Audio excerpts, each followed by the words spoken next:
Assalamualaikum. This is Dr. Mohammad Naveed Jafar, second year mathematics chapter number 6 exercise number 6.7. आज के इस lecture के अंदर हम बात करेंगे क्वेश्चन नंबर 3 के लास्ट पार्ट की और क्वेश्चन नंबर 4 की। सो कैसे होंगे इसके सोल्यूशन, आइए चलते हैं व्हाइट बोर्ड की जानिब और देखते हैं इसका सोल्यूशन। जी, तो इस लेक्चर के अंदर हम बात करेंगे अपने इस एक्सरसाइज के नेक्स्ट पार्ट की। और नेक्स्ट पार्ट में हम क्या डिस्कस करने जा रहे हैं, ये हमारा तीसरा पार्ट है इस क्वेश्चन का, क्वेश्चन नंबर 3 का, और अच्छा सवाल है। और इसमें हम डिस्कस करने जा रहे हैं हाइपरबोला के ऊपर। अब कंप्लीट डिटेल से सुनिएगा। हाइपरबोला है x square minus 2y square, ये आ गया, इज इक्वल्स टू 2। जो टेंजेंट लाइन है वो पास करती है through the point 1 and minus 2, इस पॉइंट में से पास करती है। अब देखिए यहां से अगर आप हाइपरबोला बना लें, क्योंकि मैंने तो डायरेक्ट टेंजेंट लाइन बनानी है हाइपरबोला की, सो आप डायरेक्ट हाइपरबोला बनाएं और फिर आगे प्रोसीड करें। सो आपने हाइपरबोला जो बनाना है तो वो हाइपरबोला के मुताबिक इसको पहले हम उसमें कन्वर्ट कर लेते हैं। तो देखिएगा, मैं इसको 2 से अगर डिवाइड कर लूं, इसको इक्वेशन नंबर 1 का नाम दे देते हैं, इसको लिखता हूं डिवाइडेड बाय 2, यह आ जाएगा x square over 2 minus 2y square over 2 is equals to 2 over 2। नहीं जी, ये क्या बनेगा, जब आपने इसको इस सेंस में बनाया है तो ये बन जाएगा x square over 2 minus y square over 1 is equals to 1। यहाँ से ए स्क्वायर की वैल्यू आ गई 2 और बी स्क्वायर की वैल्यू आ गई 1, जो मुझे चाहिए। अब देखिए equation of tangent on hyperbola, आपको मेरा वो थ्योरम याद होगा जो मैंने पहले आपको बताया है थ्योरी के लेक्चर के अंदर, प्रूव करके दिया। मैं यहाँ पे लिखता हूँ इक्वेशन ऑफ टेंजेंट। आपने यहाँ टेंजेंट की इक्वेशन बनानी है ऑन हाइपरबोला, जो आपके पास हाइपरबोला होता है उसके ऊपर। सो वहाँ पे जो टेंजेंट लाइन बनती है, मैं अगर आपके सामने वो लिखूं तो वो टेंजेंट लाइन जो एग्जैक्टली होती है वो है y is equals to mx, और उसके बाद प्लस माइनस में हमारे पास आ जाता है a square m square minus b square. जी, वैल्यूज आपके पास मौजूद, यहाँ इसको इक्वेशन नंबर 2 कह दें। आप ए स्क्वायर के बारे में जानते हैं, वो 2 है, और बी स्क्वायर हमारे पास 1 है। सो वहाँ पे जब हम रिप्लेस करते हैं तो फिर देखिएगा क्या बनता है। सारी वैल्यूज रिप्लेस कर देते हैं, एक तो वो पॉइंट जो हमने पीछे सब्स्टिट्यूट करना है और इसको भी रिप्लेस कर देते हैं। तो मेरे पास ये क्या बन रहा है कि जब पॉइंट को रिप्लेस करूँगा, पॉइंट जो गिवन है इस पर्टिकुलर क्वेश्चन के लिए वो है 1 माइनस 2, यानी कि मैं ये कहूँगा कि x मेरे पास 1 है, y मेरे पास माइनस 2 है, a स्क्वायर 2 है और b स्क्वायर 1 है। सो ये तमाम वैल्यूज़ मौजूद हैं। अब इन तमाम वैल्यूज़ के मुताबिक जब ये क्वेश्चन बनाऊँगा तो ये आ जाएगा y की वैल्यू माइनस 2 लिखिएगा, m और x की वैल्यू यहाँ पे 1 है, प्लस माइनस ये आ रहा है a स्क्वायर जो कि 2 है, m स्क्वायर और माइनस b स्क्वायर जो कि 1 है, ये बन जाएगा। यहाँ से ऐसा करता हूँ कि m को इधर ले आता हूँ, minus m minus 2 is equals two plus minus 2m square minus 1 और इसका स्क्वायर रूट। तो जी अब हम इसके दोनों साइड्स पे स्क्वायर अप्लाई कर देते हैं। इधर से मैं पहले माइनस कॉमन ले लेता हूँ, m plus 2 is equals two plus minus, ये आ जाएगा 2m square minus 1, squaring on the both sides कर देते हैं। ये देखिएगा दोनों साइड्स पे इसका स्क्वायर ले लिया। जब आप दोनों साइड्स पे स्क्वायर ले लेते हैं तो ये आ जाएगा m square plus 4 plus 4m is equals to 2m square minus 1। नहीं जी, ये आ गया। अब आपने क्या करना है, चूंकि m की ही वैल्यू है हमारे पास जिसको हम फाइंड करना चाह रहे हैं, और उस m के लिए ही सारा जो प्रोसेस है उसको हमने देखना है। सो आप उस प्रोसेस की जानिब मूव कीजिए, उस प्रोसेस को फाइंड कीजिए और फिर देखिए कि क्या सिचुएशन है। तो अब आप देखिएगा, इसके बाद आपने इसको राइट साइड पे ले जाते हैं। 0 is equals to 2m square minus m square, ये आ जाएगा। अब ये आने के बाद आपने क्या करना है, अब आपने क्या करना है कि 2m square minus m square, उसके बाद आप इधर लिख देंगे माइनस 4m, इधर आ जाएगा। ये 4 इधर आके माइनस 4 और माइनस 1 हो जाएगा। और उसके बाद आपके पास नेक्स्ट आ जाएगा 0 is equals to m square बच जाएगा। फिर ये माइनस 4m आ जाएगा और माइनस 5 आ जाएगा। सो मेरे पास जो इक्वेशन बनी, इसके मुताबिक जो वैल्यूज आ रही हैं वो आ रही हैं ओवरऑल बनाने के बाद m square minus 4m minus 5 is equals to 0। लो जी, अब हमने क्या करना है, अब आपके पास क्या आ जाएगा। सो इसके फैक्टर्स बनाते हैं, और फैक्टर्स बनाते हैं, ये m square minus 4m minus 5 है। फैक्टर्स हमारे पास आ जाएंगे m स्क्वायर माइनस 4m। अब देखिए माइनस 4m जब आप फैक्टर्स बना रहे हैं तो ये बन रहे हैं माइनस 5m प्लस आप इसमें कर दें m और minus 5 is equals to 0। m आपके पास आ जाएगा m माइनस 5 प्लस 1 आ जाएगा m minus 5 is equals to 0। यह आ जाएगा m minus 5 into m plus 1 is equals to 0। यहाँ से आ जाएगा m minus 5 is equals to 0 और ये आ जाएगा m plus 1 is equals to 0। ये बन गया। लें जी, अब आपने m की दो वैल्यूज बस फाइंड कर ली और m की वैल्यूज ही हमें चाहिए थी। एक m 5 आ गया और एक m की वैल्यू हमारे पास माइनस 1 आ गई। लें जी, m की वैल्यूज के आने के बाद अब आप क्या करेंगे, अब आप ये वैल्यूज उठा के बस उसमें पुट कर देंगे और वहां से हमारे पास इक्वेशन आ जाएगी। सो ये जो दो वैल्यूज हैं इसके मुताबिक पहले मैं क्या करता हूं, when m is equals to minus 1। अब जब m माइनस 1 है तो आप जो ऊपर आपकी इक्वेशन बन रही है माइनस 2 टाइम, मैं उसके बारे में ये बात बता दूं कि क्यों हम उसमें से एक इक्वेशन लेते एक नहीं लेते। देखिएगा, इक्वेशन थी minus 2 time plus m is equals to, उधर था प्लस माइनस।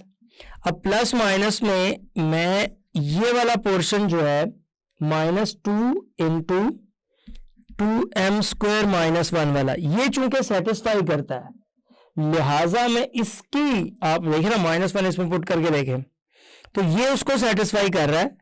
अब मैं इसको फुलफिल करवाने के लिए मैं ये कहूंगा कि इसकी जो इक्वेशन ऑफ टेंजेंट मैं यहां पे ले रहा हूं वो प्लस माइनस में से जो नेगेटिव वाली है वो चूज कर लूंगा। सो वो आ जाएगी y is equals to mx और माइनस 2m स्क्वायर माइनस 1 का स्क्वायर रूट, ये बन जाएगा। अब इसमें से वैल्यूज आप लगाते जाएं और आंसर्स लेते जाएं। पॉइंट आपके पास मौजूद है, m माइनस 1 है और यह आ जाएगा y is equals to minus x minus 2 into minus 1 का जो स्क्वायर होगा वो आपके पास प्लस 2 हो जाएगा क्योंकि उसके ऊपर स्क्वायर है। तो ये आ जाएगा माइनस 1 का स्क्वायर और माइनस 1, तो ये आ जाएगा y is equals to minus x minus, ये आ जाएगा 2 माइनस 1 और 2 माइनस 1 करने से बन जाएगा हमारे पास 1। तो ये आ जाएगा y is equals to minus x minus 1, इसको इधर ले आए, x plus y plus 1 is equals to 0। ये एक लाइन बन गई। अब हम दूसरी लाइन की जानिब मूव करेंगे और दूसरी लाइन जो हमारे पास बन रही है वो है when m is equals to 5 के साथ। अब आप 5 के साथ चलेंगे तो ये आ जाएगा, अब वो वही ऊपर वाला केस वो नेगेटिव के साथ ही सेटिस्फाई कर रहा है, लिहाजा मैं यहाँ पे लिखूंगा y is equals to m x minus 2m², ये जो आपके पास आ रहा है -1।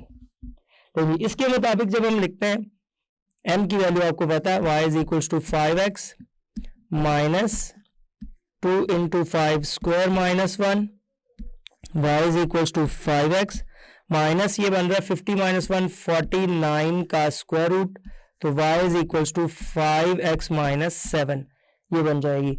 सो इसको उठा के उसको इधर ले आते हैं y को, तो ये आ जाएगा 5x minus y minus 7 is equals to 0 is the required equation of tangent.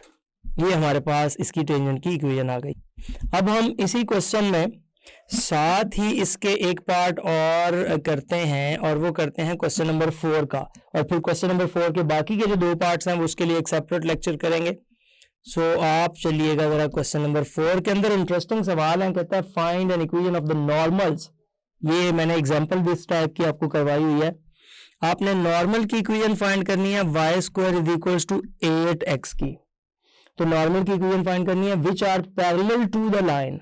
Exactly आपने बताना है कि एक लाइन गिवन है और वो लाइन हमारे पास है 2x plus 3y is equals to 10, ये है। अब पूरा तरीकाकार अगर आप पूरा प्रोसीडिंग्स इसमें कर लेते हैं तो आपको उसका आइडिया हो जाएगा। इसका आप क्या करेंगे, इस लाइन के अंदर आपने ये करना है कि इसका अगर आप डेरिवेटिव ले लें पहले इस इक्वेशन 1 का, फिर हम इक्वेशन 2 की जानिब भी चलते हैं। इक्वेशन 1 का डेरिवेटिव, अच्छा 2 तरीके हैं यहाँ पे। एक आप ये है कि उसका डेरिवेटिव लेके वहां से स्लोप निकालें, चूंकि अब पॉइंट तो हमारे पास मौजूद नहीं है। तो दूसरा तरीका जो बेहतरीन तरीका वहां पे हमारे पास आ रहा है वो यही है कि आप नेगेटिव के साथ उसको रेसिप्रोक अगर कर देंगे तो वो उसकी भी स्लोप आप वहां से हासिल कर सकते हैं।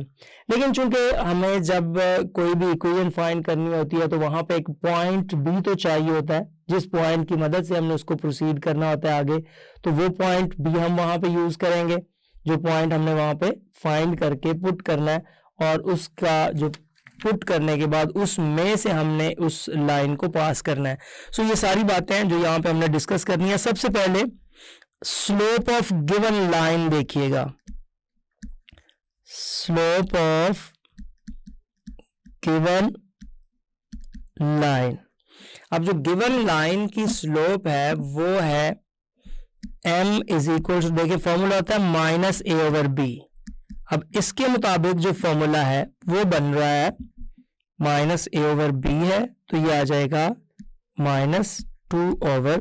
ये है स्लोप ऑफ गिवन लाइन। अब जो हमारी लाइन जिस पे हम काम करना चाहते हैं, जिस के ऊपर हम जाना चाहते हैं, वो जो है वो इसी के पैरेलल है। सो आप उसको बता देंगे कि रिक्वायर्ड लाइन जो आपकी आ रही है, रिक्वायर्ड लाइन ये पैरेलल है जो गिवन लाइन है, पैरेलल टू गिवन। अब अगर रिक्वायर्ड जो लाइन है वो पैरेलल टू गिवन लाइन है तो इसका मतलब क्या हुआ कि जो हमारी रिक्वायर्ड लाइन की स्लोप है वो भी -2/3 है। ये इतनी बात हो गई। अब हमने क्या करना है, उसके ऊपर एक वो जो पॉइंट है वो फाइंड करना है, और वो पॉइंट कौन सा है जिसको हम टेंजेंसी पॉइंट कहते हैं। तो ये m1 जो हमारी स्लोप थी वो हमने फाइंड कर ली। अब आपको पता है कि इक्वेशन क्या है, वहां से हम काफ़ी कुछ मिल सकता है हमें। इक्वेशन हमारी जो गिवन है वो हमारे पास मौजूद है, वहां से हम x1 y1 की वैल्यू को कैलकुलेट कर सकते हैं। हमारी इक्वेशन है y² इज इक्वल्स टू, आपने देखा 8x। यहां से अगर मैं इसका डेरिवेटिव लूं, ये मेरे पास स्लोप को मैं यूज करूंगा। अब आप इसका डेरिवेटिव लीजिएगा तो जब आप डिफरेंशिएट करते हैं विद रिस्पेक्ट टू x, तो इसका जो डेरिवेटिव होता है ना, डिफरेंशिएशन जो आप कर रहे हैं वो है 2y dy by dx is equals to 8 यहाँ से आप देख रहे हैं कि dy/dx is equals to 8/2y। अब ये जो 8/2y आ गया, अब देखें इसको हम कैंसिल करते हैं, ये हमारे पास आ जाता है dy/dx is equals to 4/y। अब ये जो 4/y आया है ना, यहाँ पे अगर मैं कह दूंगा एट x1 y1 कोई एक पॉइंट है, dy/dx eight p of x1 y1, जहाँ पे हमने इसको बनाना था वो टेंजेंसी पॉइंट जो है वो आपका 4/y1 बन गया और ये स्लोप आ जाएगी टेंजेंट की।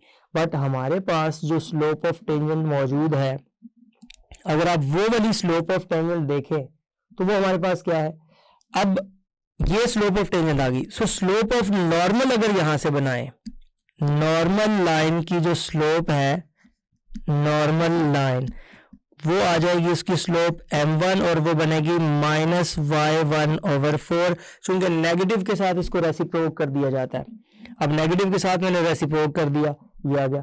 अब देखिएगा अब आपके पास क्या आ रहा है, आपके पास तो स्लोप जो मौजूद है वो है, लेट्स से दैट उसको मैंने m कहा था, और वो मेरे पास जो स्लोप पीछे मैंने नॉर्मल की फाइंड करके रखी हुई है वो -2/3 है। सो मैं अगर उनको कंपेयर करूंगा इसके साथ तो देखिएगा विच इम्प्लाइज दैट -y1/4 -2/3, तो यहाँ से माइनस से माइनस कैंसिल हो जाएगा और y1 मेरे पास आ जाएगा 8/3, ये आ जाएगा।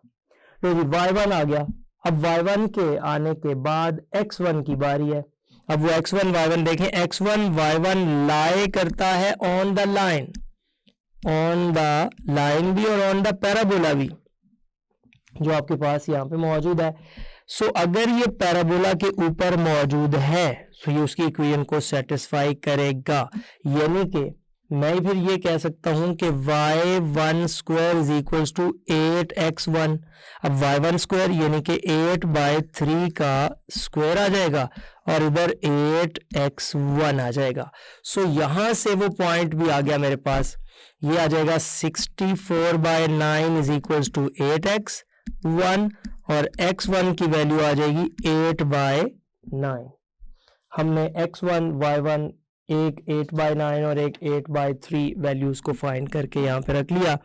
सो जी हमारे पास एक वैल्यू जो यहाँ मैं पॉइंट बनाऊंगा x1 y1 वो मेरे पास बन जाएगा 8/9 और 8/3, ये हमारे पास वैल्यू आ गई। सो इसके मुताबिक अब मैंने स्लोप मौजूद है, स्लोप -2/3 है, पॉइंट मौजूद है, तो 1 पॉइंट स्लोप फॉर्म लगाएं और वहां से इसका सोल्यूशन ले लें। सो जी 1 पॉइंट स्लोप फॉर्म हमारे पास क्या होती है, y - y1 is equals to m into x -x1, ये आ जाएगा y -y1 जो कि आपके पास है 8/3 इज इक्वल्स टू m। अब m की जब बात करते हैं तो वो तो -2/3 है और आगे x -x1 और x1 हमारे पास 8/9 है। अब इसको मल्टीप्लाई करें अंदर तो ये आपके पास बनेगा y -8/3 इज इक्वल्स टू, इसमें अगर आप एलसीएम ले लेते हैं ये आ जाएगा -2/3x और अगर मैं इसको मल्टीप्लाई कर देता हूँ तो ये आ जाएगा +16 ओवर, ये आ जाएगा जब मल्टीप्लाई करेंगे तो 27, ये आपके पास बन गया। ये इधर एलसीएम लेने के बाद ये सीन बन रहा है। सो 3 × 9 ये 27 हो जाएगा और 2 × 8 ये 16 हो जाएगा।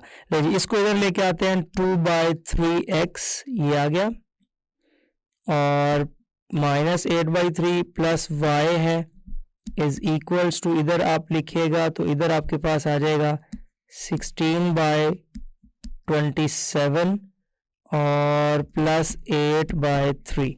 ओके ये आ जाएगा 2x + 3y is equals to, यहाँ पे जब आप एलसीएम लेंगे तो अगर कोई कैंसिलेशन का प्रोसेस होता है तो वो देख लीजिए, और इधर आपके पास एलसीएम 27 आ रहा है, इधर आपका एलसीएम जो था वो 3 था। अच्छा एलसीएम 27 है, ये कैंसिल हो जाएगा, ऊपर आ जाएगा आपके पास 16 + 3 9 द 27 और 9 को जब आप 8 से मल्टीप्लाई करते हैं तो ये 72 आ जाता है। ले जी, अब आप देखिएगा यहाँ से जो कैंसिलेशन होती है वो कैंसिलेशन कर दें, ये 1 और ये 9 आ जाएगा, 9 को इधर मल्टीप्लाई कर देंगे, 18x plus 27y is equals to 88, और वो इधर ले जाएंगे तो 18x plus 27y minus 88 is equals to 0। ये हमारे पास इसकी रिक्वायर्ड लाइन आ जाएगी। जी, तो आपने देखा किस तरह से हमने इस थर्ड के लास्ट और क्वेश्चन नंबर 4 को किया सॉल्व। ये था आज का lecture. Hope so you understand the today's lecture. This is end of our lecture.